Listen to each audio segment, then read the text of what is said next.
saya sengaja bawa laptop ke depan, tujuannya adalah supaya tidak tertiup oleh anginnya AC, Saudara. Tapi dimatikan AC-nya loh ya toh. Jadinya nggak jelas ini. Nggak apa-apa, nggak. Terima kasih Bu Nurmi. Sudah cukup cukup cukup. Nanti juga kedinginan, nanti suaranya juga akan bergetar gitu. Nah, tapi saya percaya bahwa, keberadaan kita hari ini, apapun yang sedang kita bawa di dalam persiapan kita di dalam ibadah raya, eee, tidak akan mengurangi keantusiasan kita di dalam mendengarkan kebenaran firman Tuhan. Hari ini firman Tuhan yang disampaikan ada di dalam Lukas 15 ayat 11 sampai dengan 32, dan itu berbicara mengenai anak yang hilang, Saudara.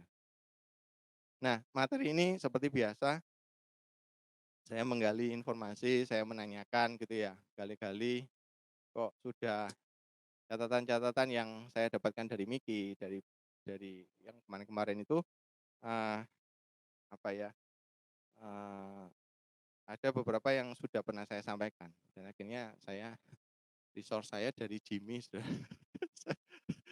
Saya kontak Jimmy gitu, "Jim, ada materi khotbah enggak tahun-tahun lalu ketika kamu ada di LSD?" Ditanyain, "Temanya apa?" Dia bilang, "Glad to hear that." Dia bilang gitu. "Temanya apa?"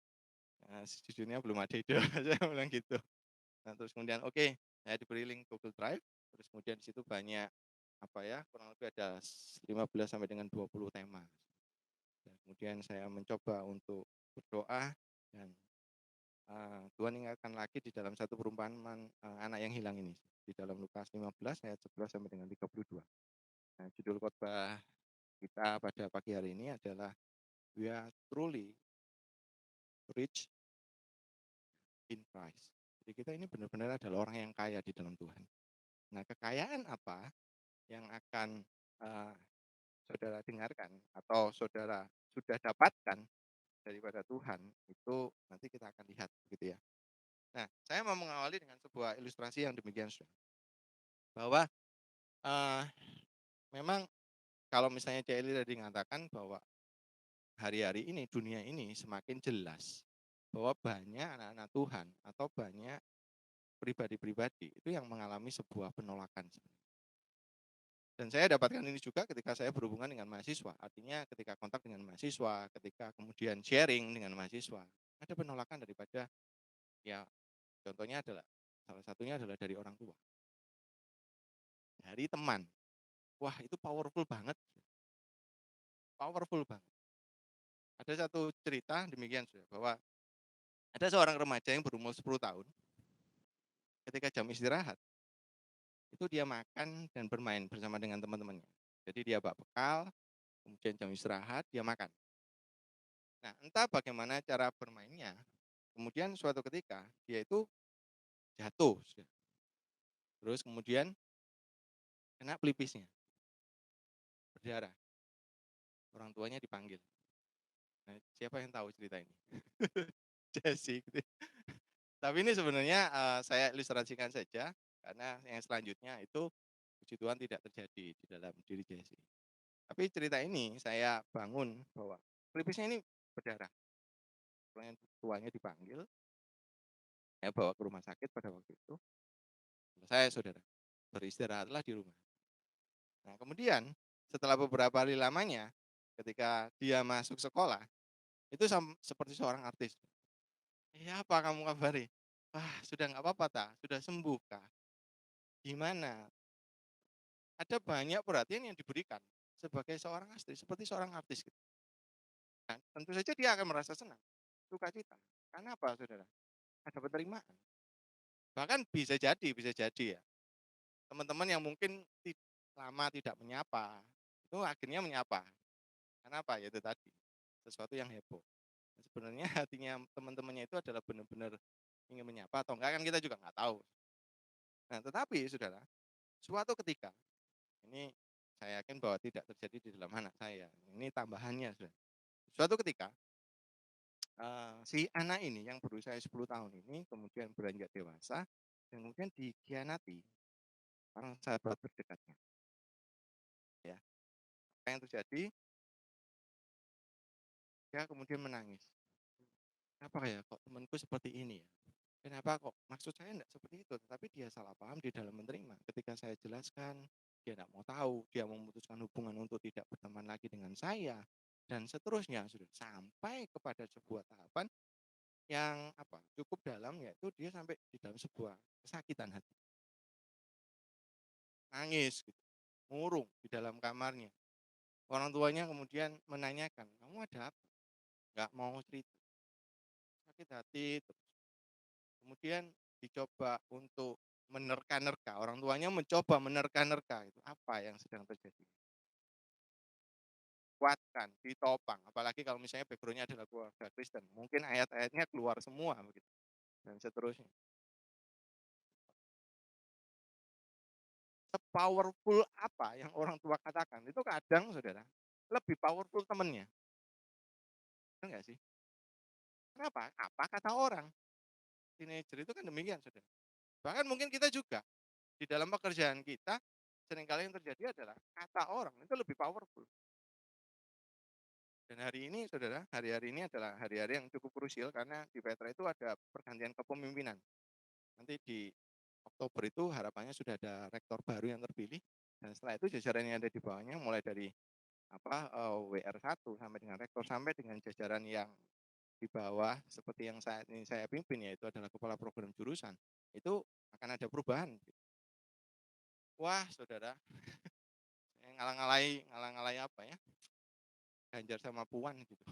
Kira-kira begitulah. Apakah ada unsur politiknya? Sebenarnya kita tidak bisa lepas daripada yang namanya politik. Apa kata orang?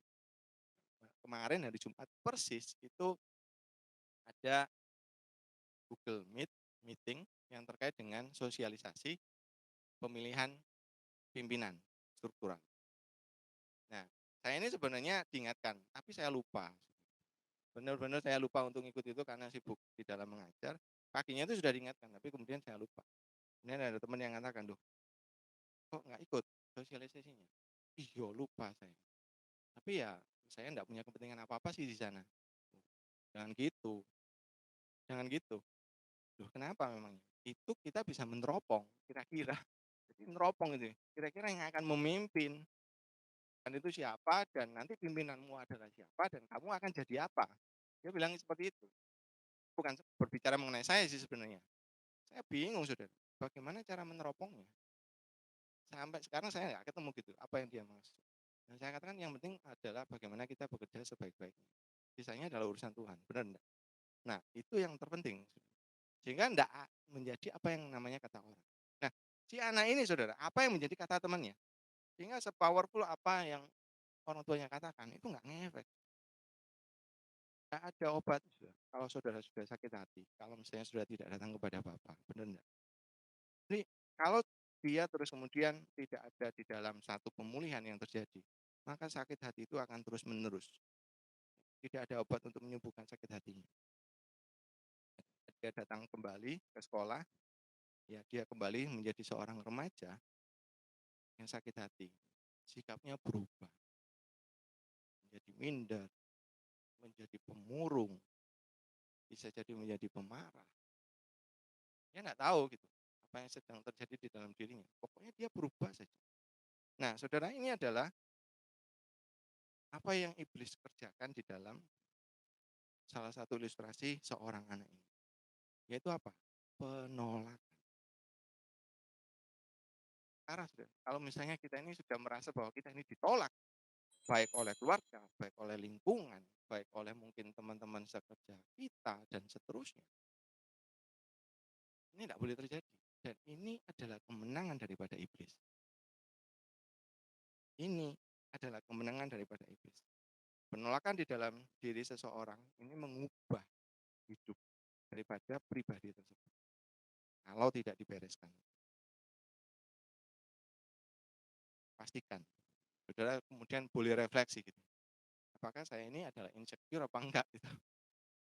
Istilah sekarang ini kan orang anak-anak muda ini ngomongnya adalah insecure. Jadi apakah saya insecure? Ketika saya menjadi pimpinan saat ini apakah saya insecure? Saya cek ya, puji Tuhan enggak sih. Karena enggak perlu ada yang dipertahankan. Semua itu adalah kasih anugerah daripada Tuhan, berkat daripada Tuhan. Enggak perlu kita khawatir dengan berkat Tuhan ke depan dan seterusnya. Kenapa? Ya kita punya Bapa yang baik. Oke, baik, Saudara. Nah, berbeda, Saudara. Sebenarnya Tuhan itu adalah menciptakan kita ini adalah di dalam sebuah penerimaan. Karena prinsip daripada Tuhan itu selalu menerima. Nanti kita akan lihat gitu ya. Apa yang dimaksud dengan Tuhan itu selalu menerima kita. Nanti kita akan lihat lebih lanjut. Nah, kita ini didesain sedemikian rupa sehingga kita ini hanya apa? eh, Bisa hidup dengan baik. Kita hanya akan dapat memiliki kehidupan yang sebenarnya melalui sebuah penerimaan. Dan bahkan ketika kita lahir sebagai bayi pun, bukankah kita ini nggak bisa hidup kalau misalnya kita tidak diterima oleh orang tua kita, ditelantarkan dan sebagainya. Bisa jadi kita tidak bisa hidup. Dari konsep penerimaan itu membuat kita ini menjadi sebuah pribadi yang kemudian bisa hidup. Jadi penerimaan adalah dikatakan di dalam satu tulisan ini yang dipikirkan oleh ya, Jimmy begitu ya. Itu adalah penerimaan adalah sebuah habitat rohani manusia. Tanpanya tidak ada.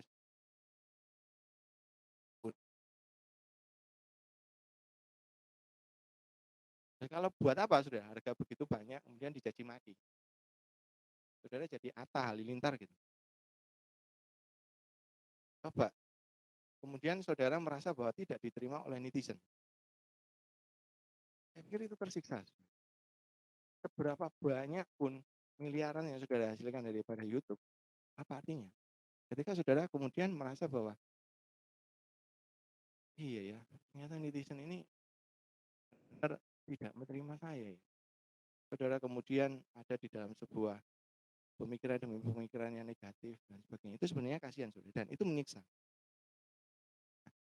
Ini apa saudara? Terbelenggu di dalam satu kondisi tersebut. Nah, iblis mengerti dan memahami kebenaran ini. Dia tahu apa yang akan terjadi bila manusia ini menyadari bahwa Tuhan menolaknya. Apalagi sampai kita berpikir bahwa Tuhan ini sudah tidak layak. Tuhan ini sudah menolak aku.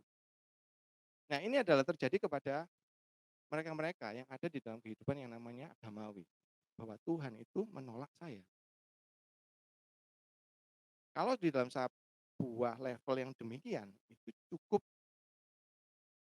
berbahaya. Karena sampai dia tidak bisa mengenal sebuah pribadi, itu yang di dalam kata lain adalah Bapa, itu menolak.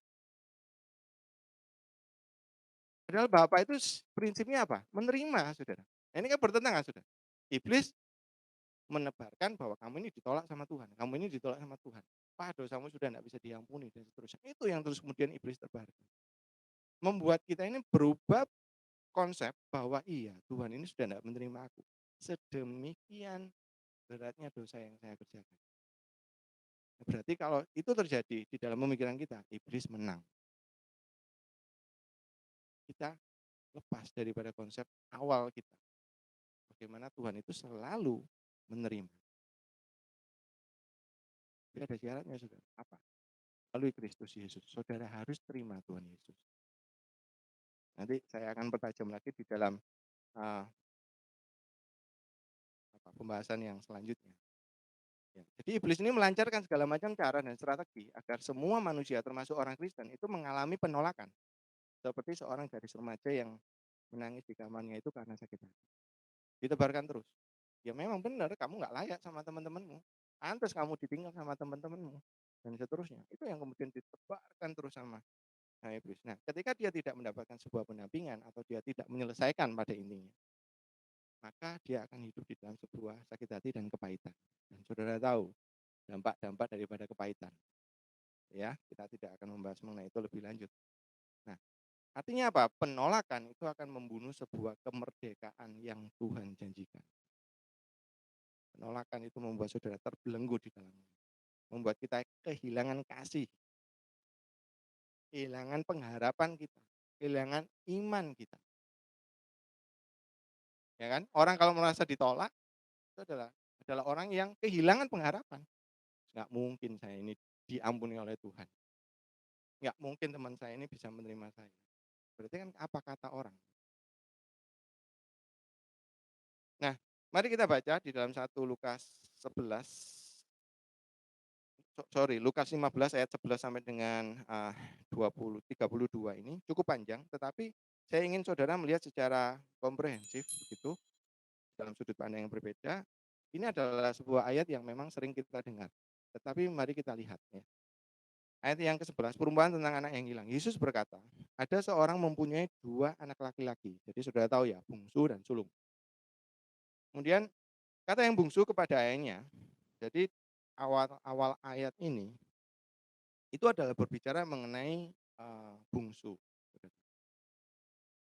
Kata yang bungsu kepada ayahnya, "Bapa berikanlah kepadaku bagian harta milik kita yang menjadi hakku."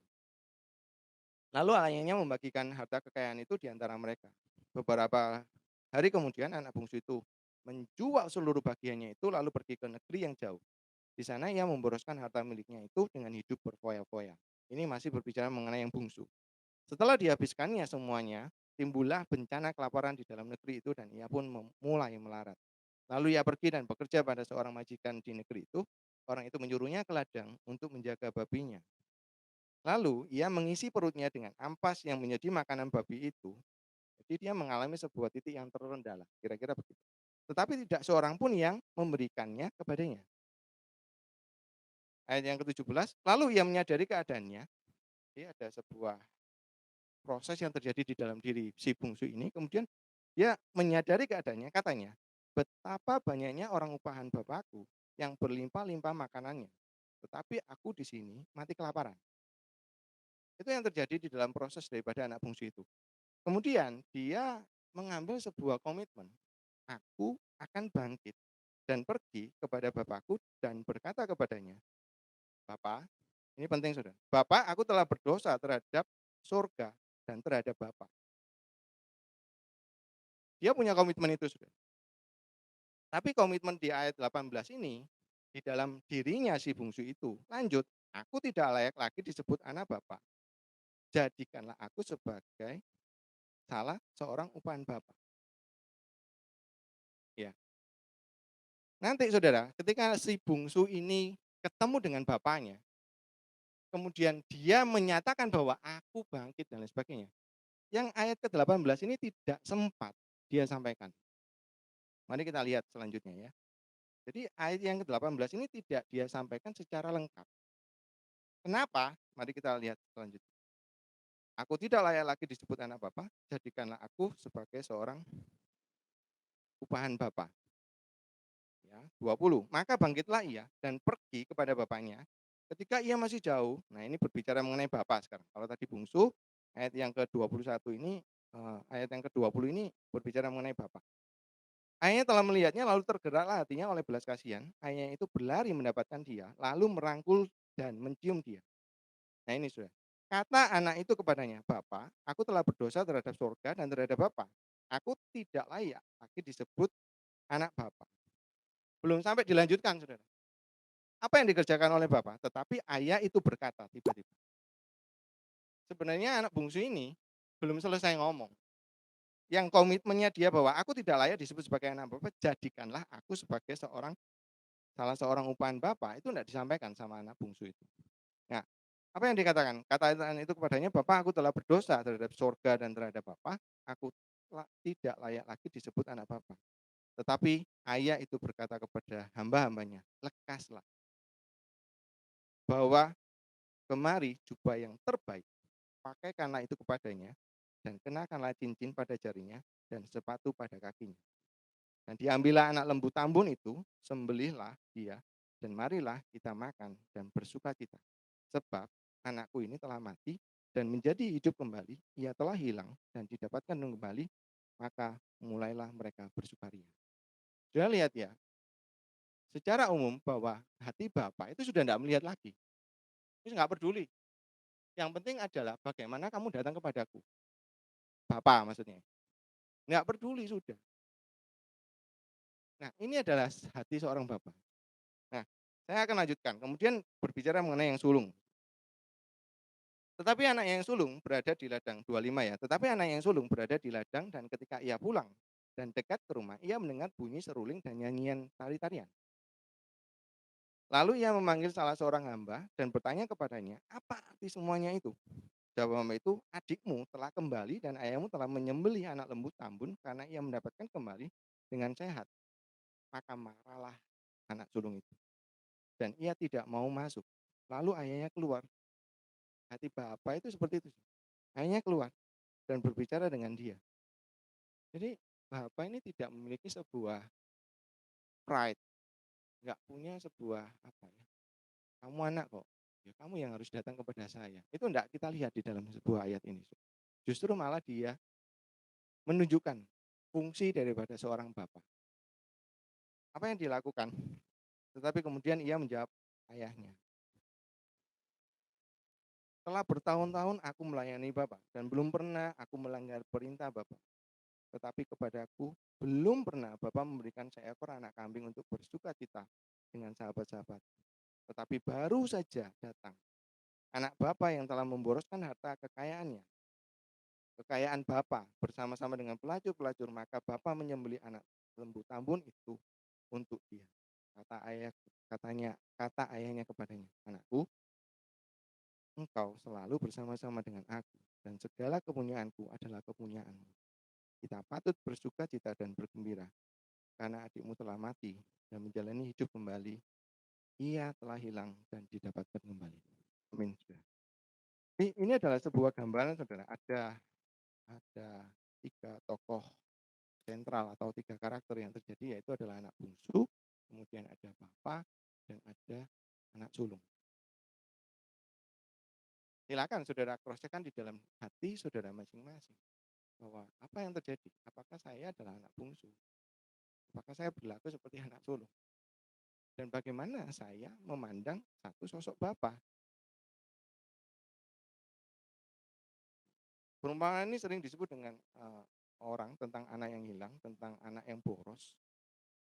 Semua itu terfokus kepada kelakuan anak.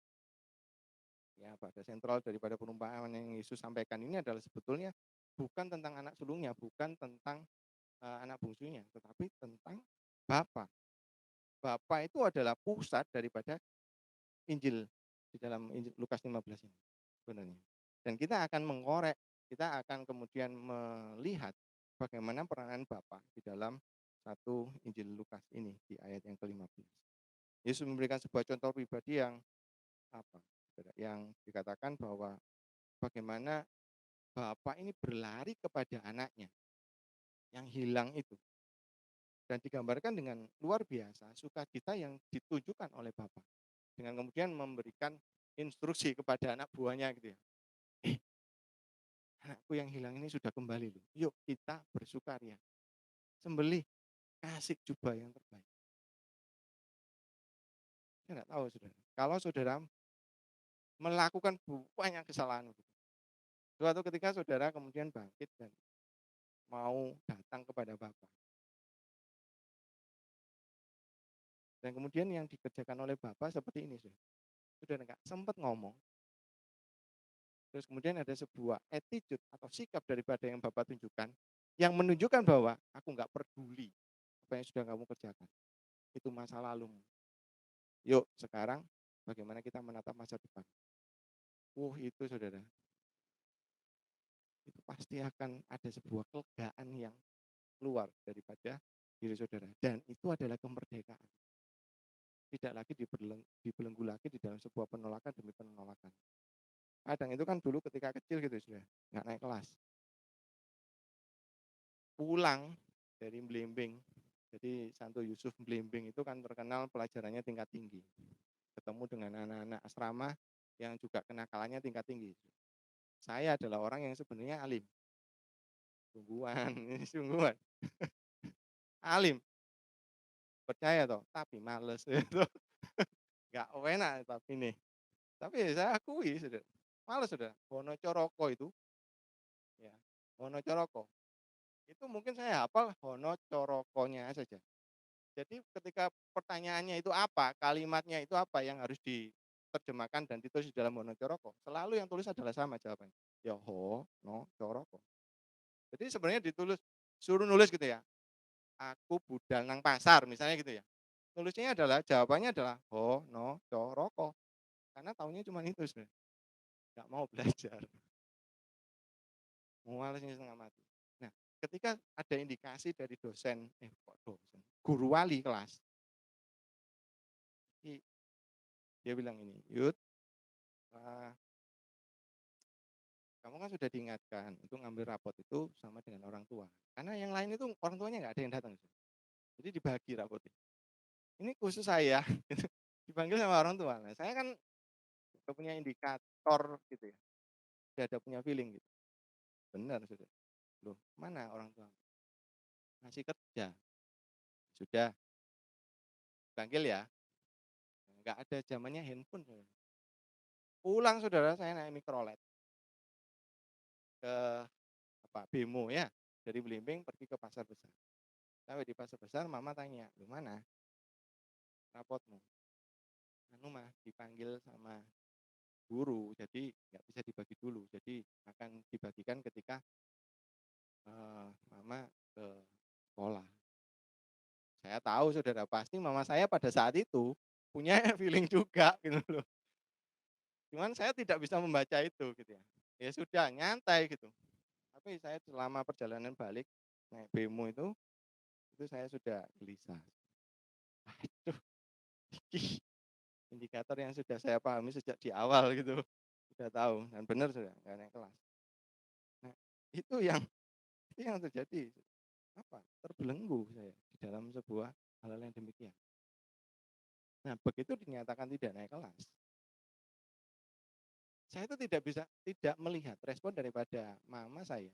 Karena di antara papa dan mama saudara tahu ya, bahwa figur daripada keluarga ini kan mama yang dominan dan itu eh, apa dipulihkan di dalam keluarga saya. Tetap bagaimana seorang laki-laki itu adalah kepala keluarga. Nah, waktu itu kan yang saya jaga ini adalah mama. Kalau papa sih pasti akan menerima saya dengan apa adanya, kira-kira begitulah. Karena orangnya demikian. Ya, indikator saya kan mama. Begitu mama marah ya sudah. Tapi enggak, sudah. Mama saya ini enggak marah. Kok enggak marah ya, malah tambah aneh. Enggak ngamuk ya. Nah, sampai di rumah, kemudian yang menyampaikan adalah papa. Mungkin mama marahnya ke papa gitu. Nah, mungkin mama muncullah belas kasihan mungkin terhadap diri saya sehingga dia sakno ya anakku gak naik kelas ya sudahlah. Hati orang tua kan kayak gitu ya, sakno ambil anak gak tegoan. Ya kan?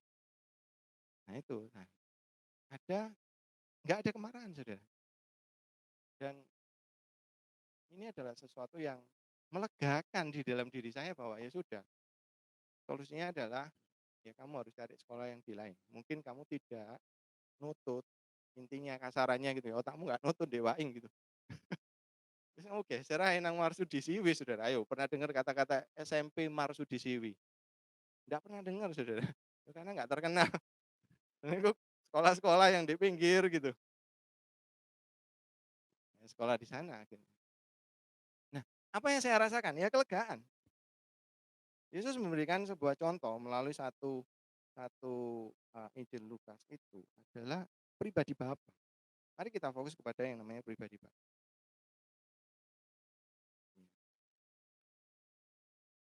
Nah, di dalam sebuah Matius yang Matius 11 ayat 27 sampai dengan 28 dikatakan di sana bahwa semua telah diserahkan kepadaku oleh Bapakku dan tidak seorang pun mengenal anak selain Bapa. Dan tidak seorang pun mengenal Bapa selain anaknya dan orang yang kepadanya anak itu berkenan menyatakan. Kemudian dilanjutkan, marilah kepadaku semua yang letih lesu dan berbeban berat, aku akan memberikan kelegaan kepada kamu.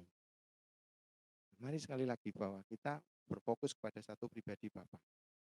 Nah, pesan Tuhan pagi hari ini sudah kepada saudara dan saya secara pribadi di dalam sebuah persiapan apa ya? Tuhan itu begitu baik, saudara, memberikan sebuah bagaimana kita bisa mendapatkan sebuah spirit di dalam Lukas 15 ini meskipun saya ini mendapatkan materi yang dapat dari orang lain gitu. Tapi Tuhan bukakan sesuatu yang baru di dalam diri saya. Dan itu sebenarnya adalah penegasan. Konfirmatori, mengkonfirmasi materi yang sedang saya persiapkan dan itu saya dapatkan dari Jimmy. Jadi saya ini sebenarnya saudara terkenal di kampus itu adalah satu sosok yang copy paste. Sebenarnya saya nggak setuju dengan apa label itu di dalam diri saya. Dan itu dikerjakan oleh teman sekos saya yang sekarang juga sama-sama jadi dosen. Dia yang sebenarnya membuli saya gitu. Tapi kita baik sih. Saya ngomong sama dia, "Aku ini bukan copy paste, tetapi aku ini adalah melakukan yang namanya ATM." Tahu ya, pernah saya ngomong kan ATM. Amati, tiru, modifikasi. Nah, karena apa Saudara? Saya adalah orang yang dalam tanda kutip nggak cerdas. Saya harus melihat sesuatu dulu, mempelajari sesuatu dulu. Kemudian saya dapat spiritnya, baru kemudian saya lakukan sendiri. Tapi kalau saya nggak punya contoh, rusak saya. Karena saya adalah bukan konseptual, nggak konsep, Saudara, nggak punya konsep. Tetapi ketika saya belajar banyak konsep, saya bisa menggabungkan antara konsep yang satu dengan konsep yang lain. Dan itu adalah hasil daripada modifikasi. Nah, Tuhan itu begitu baik. Nah, pagi hari ini Saudara, ada dua kebenaran yang nanti kita akan pelajari. Bagaimana kita ini melihat kayanya seorang Bapa. Hidup kita ini di dalam Kristus Yesus. Dan apapun keadaan saudara saat ini, kebenaran itu tidak akan berubah selama-lama. Tidak akan berubah. Dan saya percaya bahwa Yesus Kristus sebagai satu-satunya jalan, kebenaran, dan hidup. Mari kita lihat di dalam satu poin yang pertama. Poin yang pertama adalah kita akan belajar pahami bahwa saudara ini memiliki Bapa. Sekali lagi, pahami bahwa saudara ini memiliki figur Bapa di dalam diri saudara. Bukan nggak punya loh, saudara. Ya tentu saja ini berbicara mengenai Bapa yang di surga. Nah, anak bungsu ini tidak menyadari bahwa Bapa adalah harta yang jauh lebih berharga daripada semua kenikmatan dunia. Dia terbelenggu dengan hal-hal yang duniawi, tentang harta, tentang sesuatu yang kenikmatan dunia, seterusnya. Sehingga dia tidak melihat hati bapaknya dia. Itu adalah jauh lebih kaya. Dengan apa? Ditunjukkan apa di dalam 1 Lukas 15 ini? Dengan dia mengampuni, Saudara. Oh, itu kaya. Kan kelegaan yang dimunculkan. Berapa banyak yang duit saudara bisa keluarkan untuk saudara mendapatkan kelegaan? Berapa banyak duit yang saudara keluarkan untuk saudara bisa merdeka? Terlepas daripada masalah kekhawatiran. Berapa banyak yang duit bisa saudara keluarkan? Saya jawab, pasti tidak ada. Tidak bisa dibandingkan. Nah, berarti figur Bapak ini adalah sebuah figur yang kaya. Harta maksud saya. Harta yang tidak ternilai. Keren ya saya? Iya, iya. Iya, iya. Kenapa kok saya memikirkan hal-hal yang seperti itu? Saya lupa bahwa ada figur Bapa yang tidak hanya kemudian melepaskan kita daripada segala kelegaan, tetapi menerima juga kita apa adanya. Oh, itu keren, Saudara. Ya, di dalam ayat ke-17 dikatakan di sana bahwa lalu ia menyadari keadaannya. Anak bungsu itu menyadari keadaannya. Hal yang sama seringkali berlaku dalam kehidupan orang Kristen yang masih mencintai dunia ini. Amon. Mereka tidak menyadari bahwa harta yang paling berharga yang dimaksud oleh Yesus adalah bukan berkat jasmani, melainkan pribadi Bapa itu. Mari kita perhatikan cerita ini lebih baik-baik lagi. Ketika anak bungsu itu menyadari keadaannya, apa yang dia lakukan? Anak bungsu ini berpikir bahwa jauh lebih baik keadaannya bila dia ini ketemu dengan bapaknya. Dan dia berpikir bahwa bapaknya akan tergerak oleh penyesalan hatinya. Nah, ini juga kata kunci, sudah. Ini di dalam penerungan saya mengatakan ini. Ya, jadi dikatakan bahwa anak bungsu ini berpikir bahwa bapaknya ini akan tergerak oleh penyesalan daripada anaknya. Pertanyaan besarnya adalah, ketika bapak itu mengampuni, apakah dia itu mengampuni karena penyesalan daripada anaknya? Itu pertanyaan besar. Anak bungsu itu, kalau saudara perhatikan kata-kata saya, saudara bisa menjawab mesti.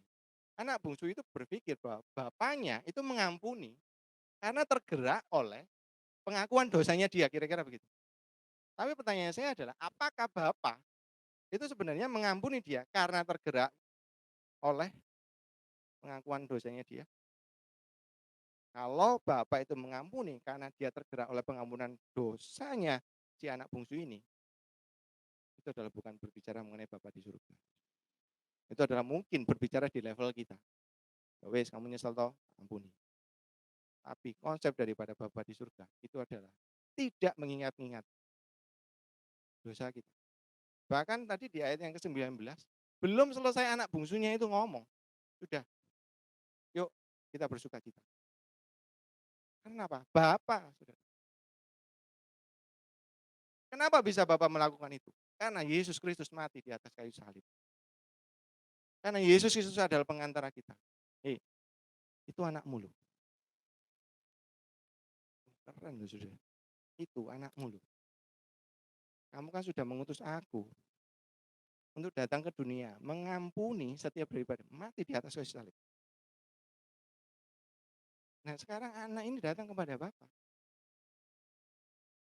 Nah, saudara, ini adalah perjanjian yang tidak bisa dibatalkan. Karena Bapak yang berjanji.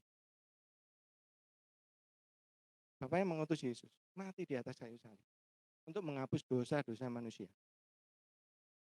Maka pasti kita layak, saudara. Dilayakkan. Karena Yesus yang ngomong sama Bapak, anakmu kok. Nah, ini kan figur yang tidak akan pernah ingkar janji. Yo, Bapak di surga itu. Ya, maka saya tuliskan di sini, saudara, itu sebagai tambahan bahwa ketika saudara mengakui Yesus sebagai juru selamat, dan ketika ada kelahiran baru di dalam diri saudara, maka status hubungan antara anak dan bapa melalui Yesus itu tidak dapat dibatalkan. Bapa tetap akan ada di dalam sebuah status menerima saudara sebagai anaknya. Amin. Bapa menerima. Karena itu ada di dalam sebuah perjanjian. Menerima diri saudara dan Bapa tidak mengingat-ingat lagi kesalahan kita. Itu Bapa kita yang Maha Pengampun. Amin. Kaya enggak Bapa kita? Kaya tidak Tuhan kita? Wah, kaya luar biasa. Enggak bisa dibandingkan dengan apapun. Ya.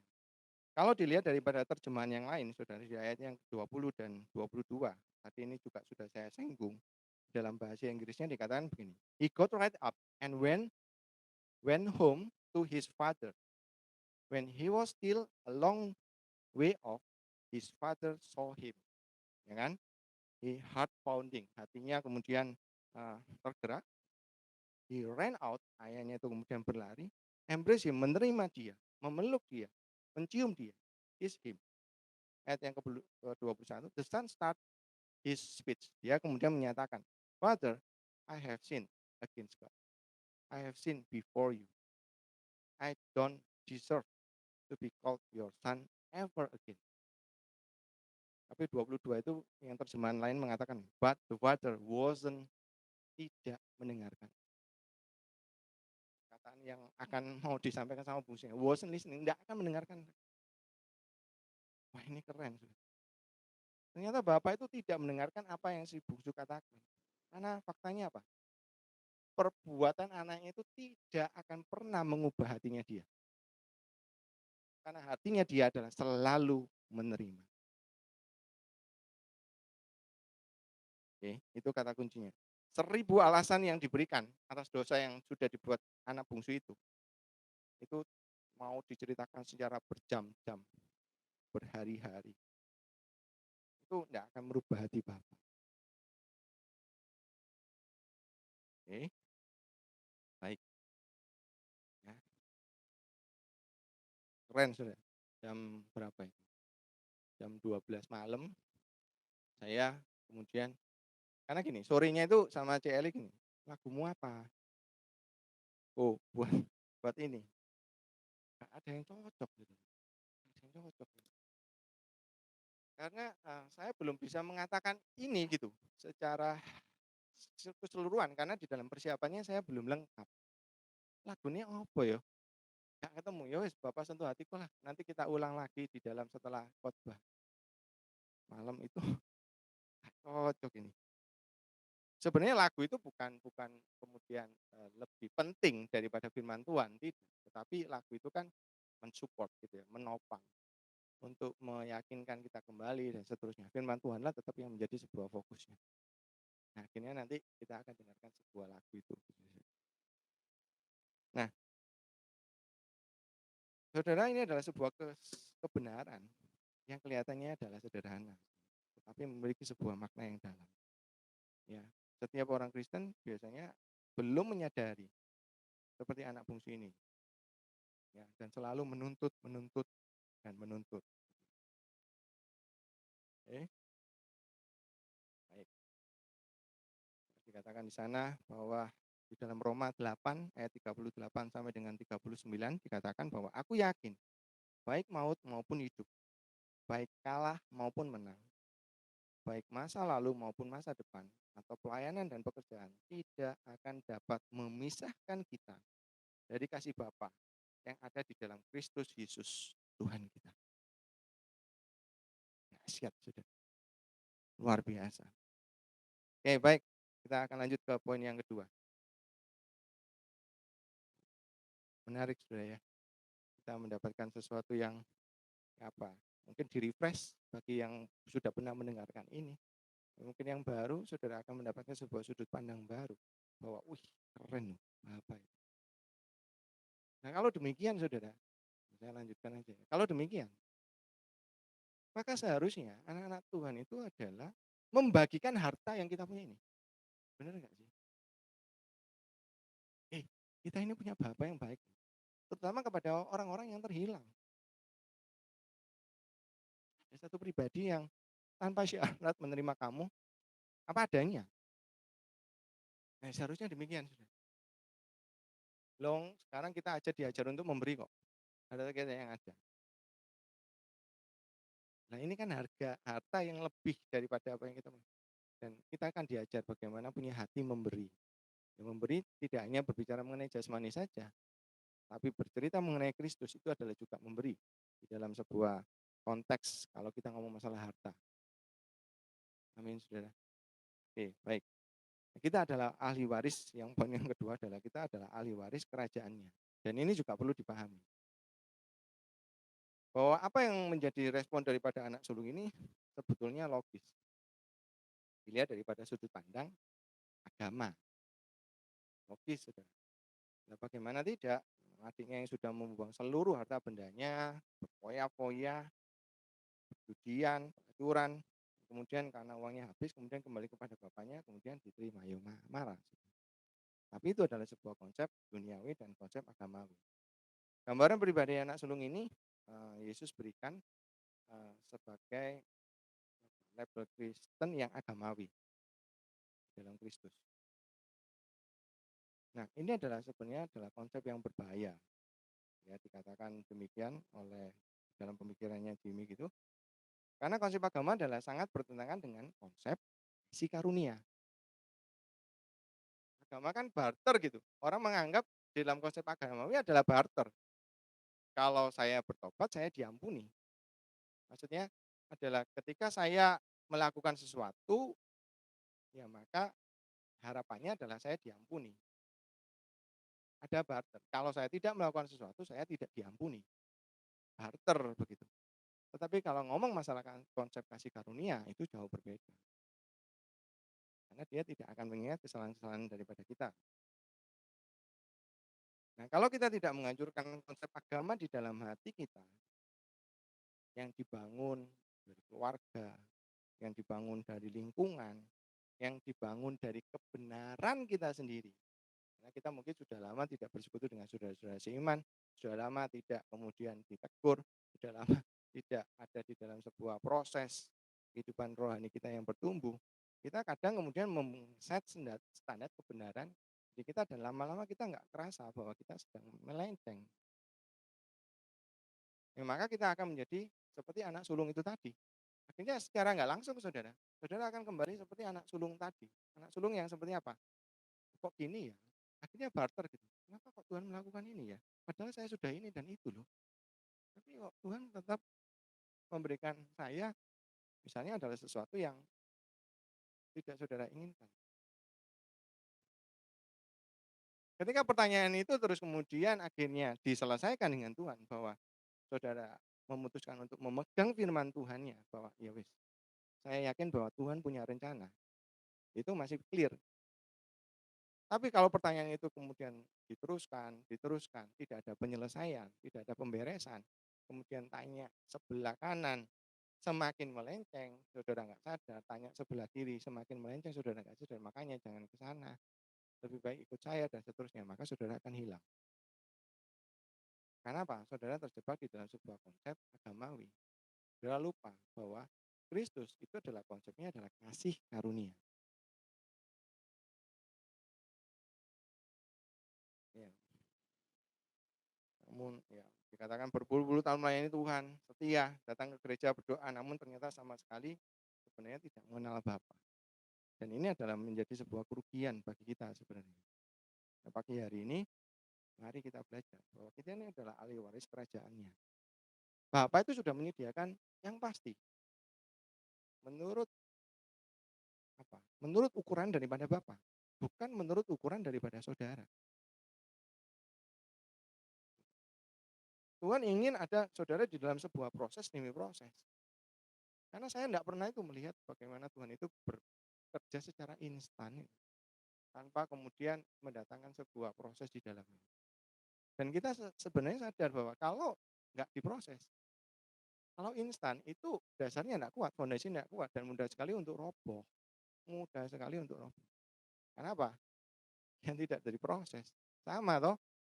Kenapa kok Nadim itu maksa untuk tidak daring, bahkan mungkin hybrid gitu, kombinasi antara offline dengan online. Bagi kita sebagai hati pengajar, kepinginnya adalah offline, saudara.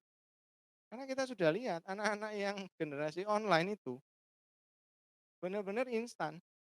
Prosesnya itu sudah nggak kelihatan emosinya. Ngomong apa, nge-zoom aja dimatikan. Bilangnya apa? Kameranya rusak, Pak. Padahal enggak, saudara, ditutupi sampai kertas, saudara. Ya mungkin ya nyindir lah. Paling enggak ini ono sing kesindir lah. Satu orang sudah cukup, saudara, bagi saya. Nah kan saya enggak tahu, saudara. Kenapa? Kenapa kok nah, saya setuju dengan kelasnya Nathan bahwa kalau misalnya kamera itu tidak dikomunikasikan bahwa memang dibuktikan benar-benar error, dia tidak dianggap masuk kelas, dianggap absen. Sehingga nanti akhirnya itu memberikan sebuah apa tekanan bahwa ayo kamu nyalakan kamera, ayo betulin kameramu. Cari cara bagaimana kameramu nyala. Sebenarnya cari cara kamera nyala itu bisa banyak, saudara. Kamera laptop saudara mati tetapi kamera handphone saudara bisa nyala, saudara account 2 kan ya juga bisa.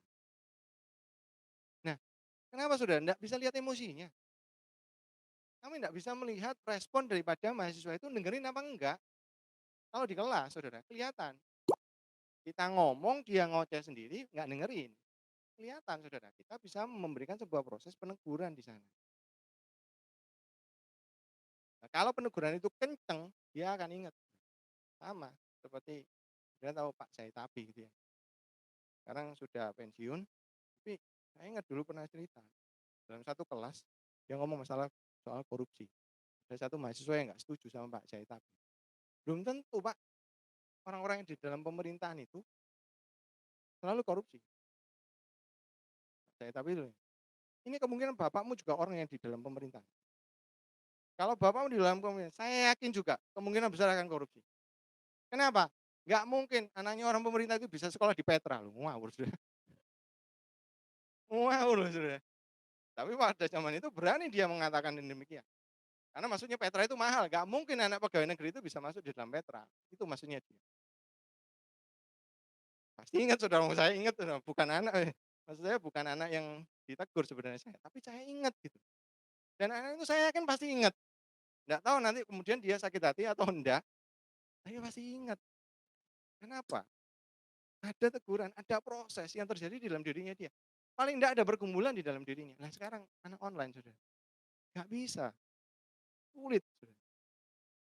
Benar-benar sulit. Itulah ada lost generation, potensial lost generation yang akan terjadi ketika eee, ya offline online ini ya memang susah ya, dilema.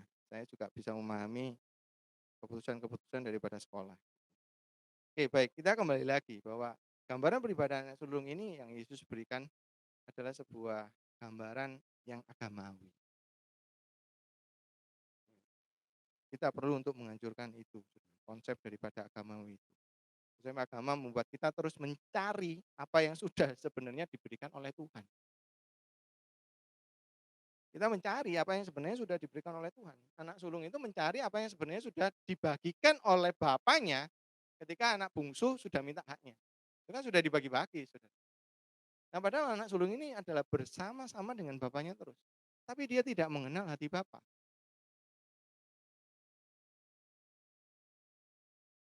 Sama-sama terus, tapi tidak mengenal yang namanya hati bapak.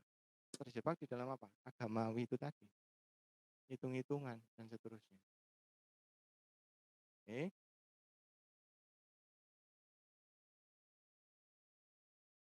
Dia mengatakan bapaknya belum pernah memberikan seekor anak kambing pun untuk bersukacita dengan sahabat-sahabatnya.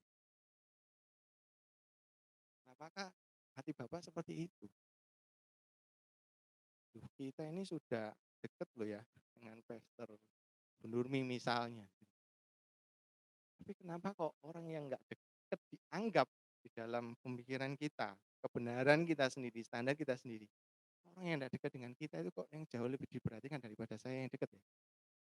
Itu hati-hati saudara. Berarti bisa jadi saudara arahnya adalah di dalam sebuah konsep yang agamawi. Saudara tidak mengenal hati daripada gembala. Saudara tidak mengenal hati daripada Bapa di surga. Oke.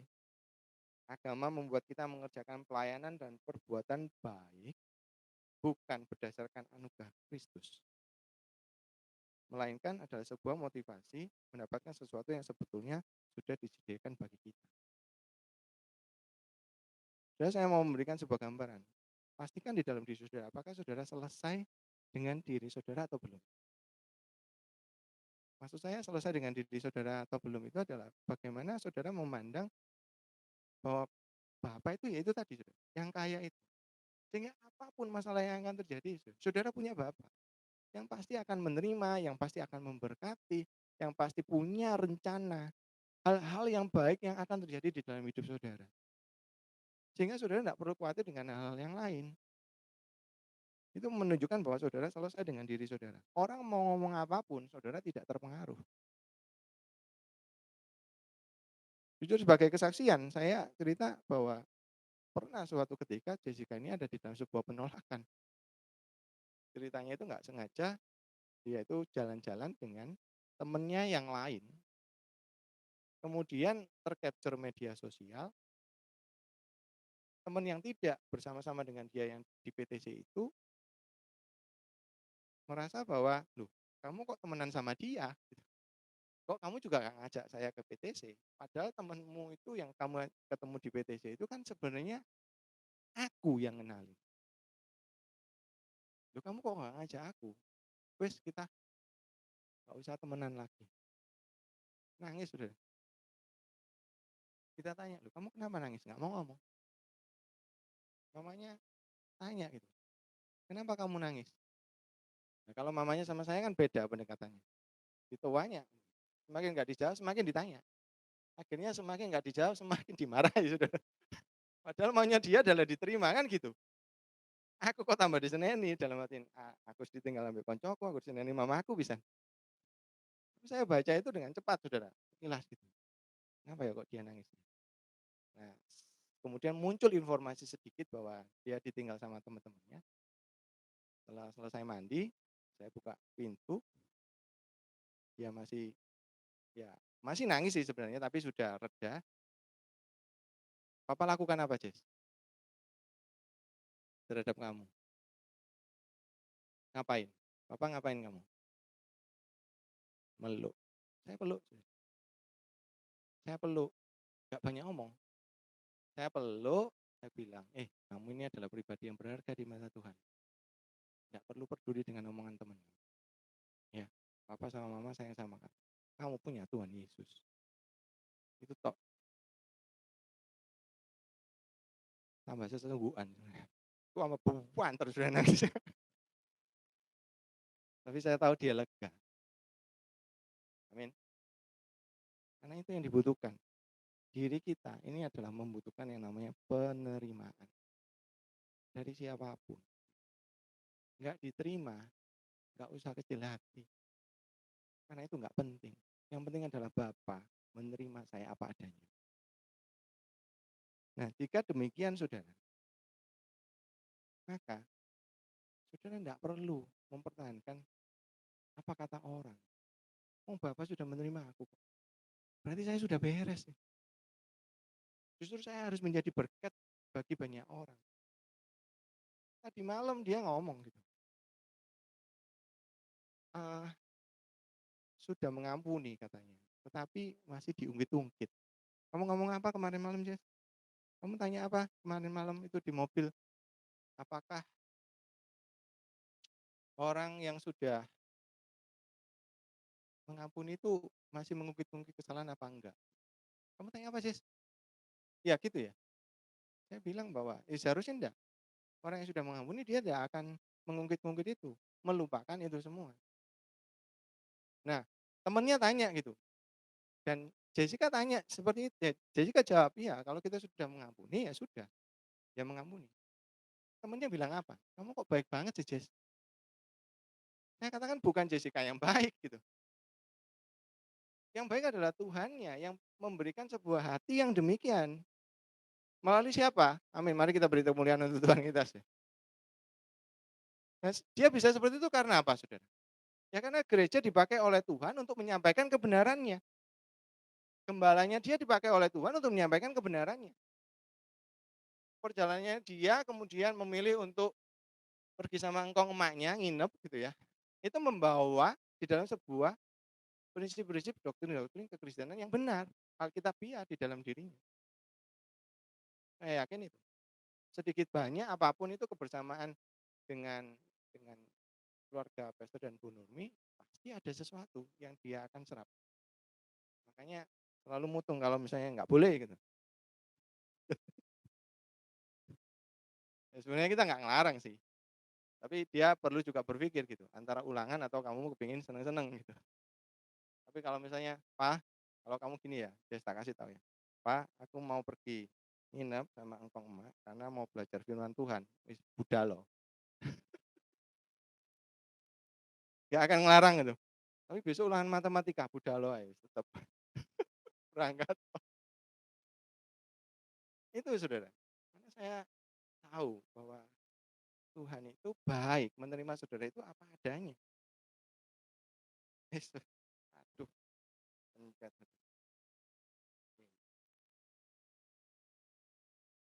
Ya toh, iya. Passwordnya ya itu.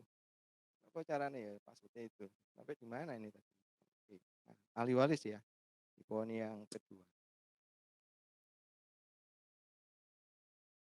Nah, dikatakan saudara bahwa jika kita adalah anak, maka kita juga adalah ahli waris. Maksudnya apa? Di dalam Roma 18 ayat 17 ya. Dalam Roma 18. Roma 8 ayat 17. Nah, dan jika kita adalah anak, maka kita juga adalah ahli waris. Maksudnya adalah orang-orang yang berhak menerima janji-janji Allah yang akan menerimanya bersama-sama dengan Kristus. Yaitu jika kita menderita bersama-sama dengan dia, supaya kita juga dipermuliakan bersama-sama dengan dia. Jadi ini adalah sebuah jaminan Allah yang Tuhan berikan dalam kehidupan saudara. Kita adalah ahli waris kerajaan Allah dan itu adalah sebuah fakta yang tidak bisa berubah karena posisi kita di dalam Kristus. Sekali lagi, ngomong masalah posisi kita di mata Bapa itu tidak bisa berubah. Saudara. Sekali lagi, ya karena Yesus yang menjadi perantara kita. Karena Yesus yang sudah menyatakan. Karena Yesus yang sudah menebus dosa kita. Posisi kita tidak akan benar bisa berubah. Oke. Mengapa kita juga disebut sebagai hamba Kristus? Ini berbicara mengenai seorang hamba juga. Karena bukan berbicara mengenai posisi bagaimana kita ini jadi pembantu, bukan demikian. Tapi kita adalah melihat ketundukan kita kepada Kristus. Nah, yang dikatakan hamba itu adalah sebagai salah satu bentuk ketaatan kita, ketundukan kita kepada yang namanya Kristus. Ya, saya sampai di dalam akhir khotbah kita. Dan saya simpulkan demikian, saudara. Ini adalah waktu kita untuk melihat, merefleksi di dalam diri kita. Sambil mungkin YouTube-nya boleh disiapkan gitu ya. Kita undang leader, pemain musik juga boleh maju ke depan. Nanti kita akan dengarkan satu pujian yang terkait dengan satu topik kita pada pagi hari ini. Roma 14 juga mengatakan bahwa sebab kerajaan Allah bukan soal makanan dan minuman, tetapi soal kebenaran, damai, sejahtera, dan sukacita oleh Roh Kudus. Kita ini adalah ahli waris. Amin, saudara.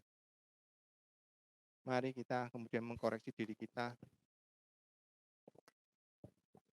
Mari kita mengkoreksi diri kita ketika kita melakukan pelayanan, ketika kita kemudian menjalani kehidupan kita. Ada masalah yang muncul, beban berat yang muncul. Apakah kita ini membanding-bandingkan? Siapa yang lebih diberkati? Gitu ya. Siapa yang tidak diberkati? Apakah kita masih melakukan itu?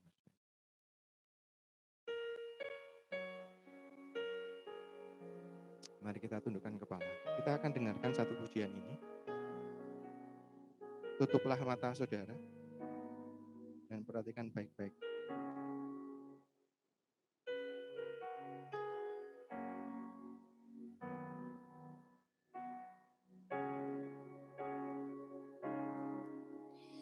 Engkau Bapa yang mengasihiku, tak kau pandang bentuk dan rupaku. Engkau mengasihiku dengan sepenuh hati, tak sama seperti dunia ini. Engkau Bapa yang mengajariku melewati badai yang gelap. Engkau bawaku terbang bagaikan raja wali, melewati segala pencobaan. Engkau Bapakku yang baik, mengerti bahasa tetesan air mata, tak kau biarkan ku berjalan sendirian, karena kau Bapakku yang baik.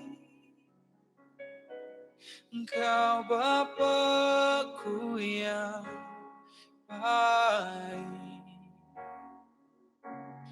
mengerti bahasa tetesan air mata, tak kau biarkan ku berjalan sendirian, sebab kau Bapakku yang baik. Engkau sungguh baik. Kami boleh mengerti satu hati Bapa. Engkau Bapa yang mengasihiku, tak kau pandang bentuk dan rupaku. Engkau mengasihiku dengan sepenuh hati, tak sama seperti dunia ini. Engkau Bapa yang mengajariku untuk lewati badai yang kelam. Engkau bawa ku terbang bagaikan Raja Wali, melewati segala pencobaan. Kau Bapakku yang baik, mengerti bahasa tetesan air mata, tak kau biarkan ku berjalan sendirian. Sebab kau Bapakku yang baik, engkau Bapakku yang baik, mengerti bahasa tetesan air mata, tak kau biarkan ku berjalan sendirian. Sebab kau Bapakku yang baik, engkau sungguh Saya undang jemaat Tuhan duduk, boleh bangkit berdiri dan